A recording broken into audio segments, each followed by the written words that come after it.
Marching band had a competition this weekend, how they made Davison history. October is Breast Cancer Awareness Month, how our student council is helping to raise money for the fight against cancer. And we have the highlights from Friday's football game against Carman Ainsworth. The TV news starts right now.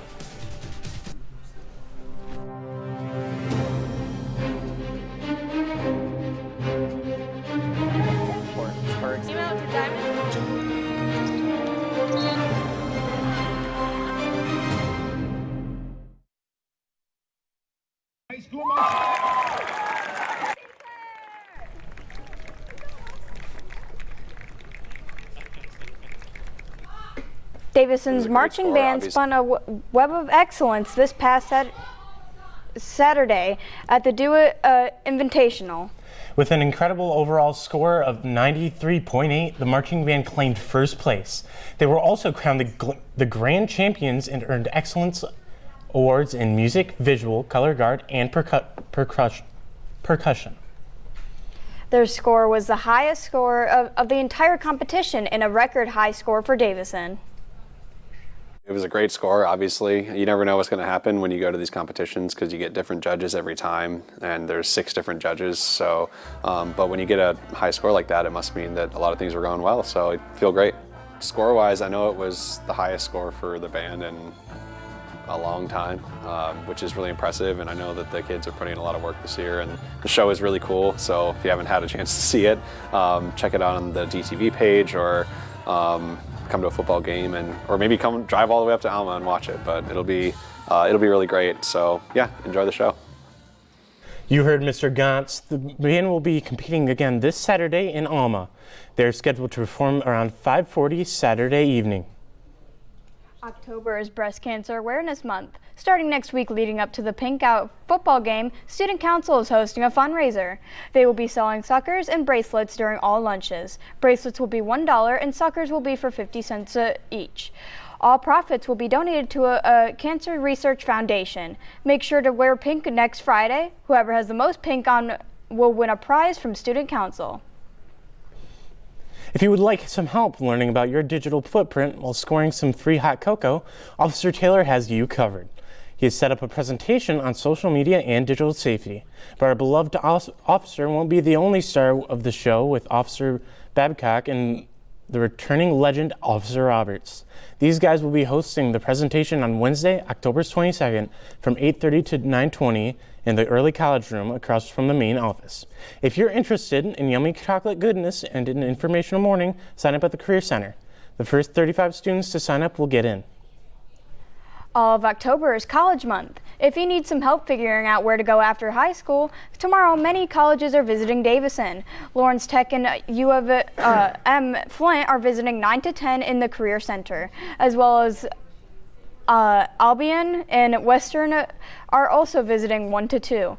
You can find the link to sign up in your Class of 2026 Google Classroom. Check your daily announcements in a classroom for more college visits.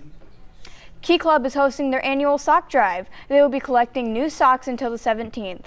You can drop them off in front of the main office before school. Outreach East is also in need of mac and cheese. Key Club will be collecting boxes starting today to the 25th. Students can drop off their donations at the collection table before school, or you can stop by Mrs. Stedry's room 220. All donations will be going to Outreach East right here in Davison. If you're looking for something new to do after school, Davison's clubs are starting and happening this week. The Unified Club meets every Wednesday in room 306 until 3:30. If you're interested in history and have some time after school, the Historian Club is starting now. Their first meeting is today after school in room 223. The debate team meets on Thursdays in room 266 after school. Environmental Club is looking for new members. They meet after school on Wednesdays in Miss Ruggiero's room 334. We've had some average cooler temps October recently, and I have been absolutely loving it. It is amazing. Connor, I know the Cards absolutely pushed through the chilly weather on Friday. Should they continue to expect more of these lower temps? Yeah, Holden, but the weather did not affect our Cardinal boys. We have more on how dominant the Cardinal football team was last Friday against Carman coming up in sports.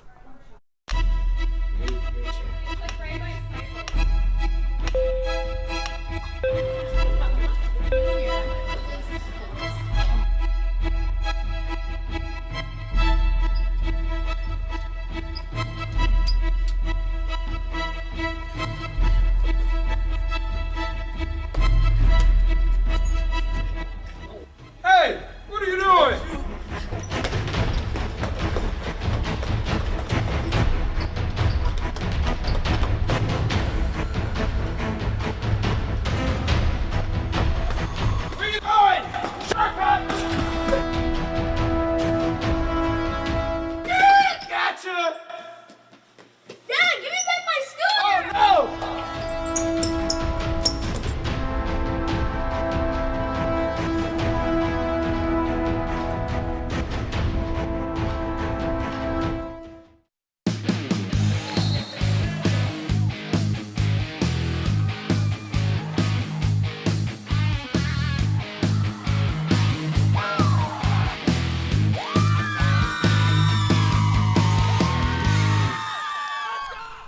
Last Friday, the Davison football team played an amazing game against Carmen Ainsworth on home turf with a jam-packed first quarter.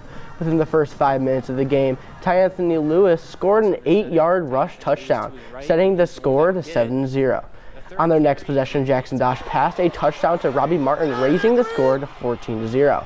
The Cardinal defense locked down Carmen and got a safety for an extra 2 points. Willie McQueen took possession of a fumble from Carmen and ran in for another touchdown. There was one last touchdown in the first quarter with a pass to Cortez Porter, making the score 37-0 by the end of the quarter. Throughout the rest of the game, Davison continued to score and break through Carmen's defense with touchdowns from Tobias Pacheco and 2 more touchdowns from Ty Anthony Lewis. The boys ended the game with 58-0 with a running clock. Great job, boys. Now moving on to our sports update, the girls swim and dive team made a trip to Grand Blanc territory last Thursday. These girls swam against 2 opponents, Lapeer and Grand Blanc. They won their first meet against Lapeer, but lost their second meet against Grand Blanc. Next up, the volleyball team made their way to Southfield on Saturday to go against 4 tough teams. Their first match was against the Hudsonville Eagles, where they lost 2-0. They went against the Stevenson Spartans and won 2-1. They moved into their next matches against Forest Hills Northern and lost 2-1, but they didn't give up and turned over a win against Oxford 2-0. We now move into the boys soccer team, who lost their match against Lake Orion in their territory. Great job, Cards. Tomorrow, the volleyball team is heading to Saginaw looking to serve. They will be facing off against Phoenixes at 7. Wednesday is the SVL finals for cross country at Delta College. On Thursday, the girls swim team has a home meet against Midland at 6. Go Cards!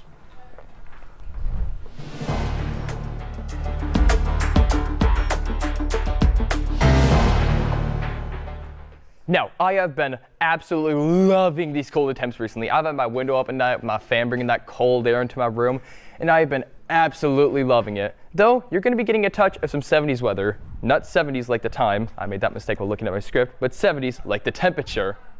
Now, if we look outside and see the radar, I'm sorry, everybody, we are having some technical difficulties. But when I looked at the radar earlier, it was the just giant wall of clouds slowly encroaching in onto us. Nope. Hey, there we go, we got radar. There we go. So as you can see, that giant wall of clouds I was talking about, oh, wrong way, my mistake, everybody.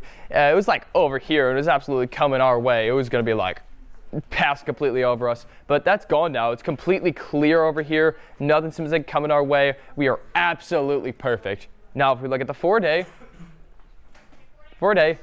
sorry about it. Okay, if we're looking at the 4-day, then we can see that it is mostly sunny, and it is going to be for almost the entire week, except for Wednesday, which is going to be a low 60. It is 70 degrees for basically most of the week. Actually, no, the last 2 days are going to be very low 60. Today, it is high 40. It's like 47, and mostly sunny. That's pretty good. Happy to be able to go outside, be able to touch some grass, and I don't do very often. As we can see, tomorrow it is partly cloudy. It's cloudy. There's not much to say about it being cloudy. On Wednesday, it is just still mostly cloudy again. And on Thursday, it is once again mostly sunny, but we are seeing some colder temperatures on Thursday, so it's not very good to go outside. I don't recommend it. And if we look outside, then it is absolutely beautiful. Up there's some clouds, but that shouldn't be able to affect anything. I mean, just looking outside, it's absolutely wonderful. I love it. I'm definitely going to go outside later and do something. Probably go to the park. That's nice. Well, I'll probably be sending things back to the desk. There are many ways to watch our content, including YouTube. Subscribe to the UTV News YouTube channel. We broadcast several Davison events live, including tomorrow's night's choir concert. The middle school and high school choirs will be performing for the first concert event of the season. It starts at 6:30 in the auditorium. I definitely recommend showing up to DHS to see it in person, but as always, if you can't, just check out our live stream on YouTube. You can also catch it on the DTV Stream app, and we are officially back on Charter Channel 191. You will even get to see me on stage with the extremely talented varsity choir. Woo. Speaking of talent, check out the talent in this pick. That is Mr. Ames, Mr. Krongeyer, Mr. Pigger, and DTV's very own Randall W. Scott III. Woo. They were at the Chiefs and Lions game in Kansas City last night. You know, the Chiefs took the win with a final score of 30-17, but we all know, all of us here in DTV know that Randy is a huge Chiefs fan. So I'm sure that nobody wanted to be in that car with the 3 other Lions fans being in that car. I'm sure he was just bragging about it the whole time. Yeah, although Randy had to ride with, Lions fans, it looks like he had a lot of fun, and I wish I could have been there too. Mm-hmm. I just imagine being the other 3 guys in the car just hearing around like, whoa, Chiefs won, you guys all stink. How much Taylor Swift do you think he? Oh man, I don't even want to think about that, man. I don't even want to think about that. That sounds absolutely horrible to be in that car with I don't know, man. I hate it. Well, good afternoon, Davison. In case I don't see you, good evening and good night.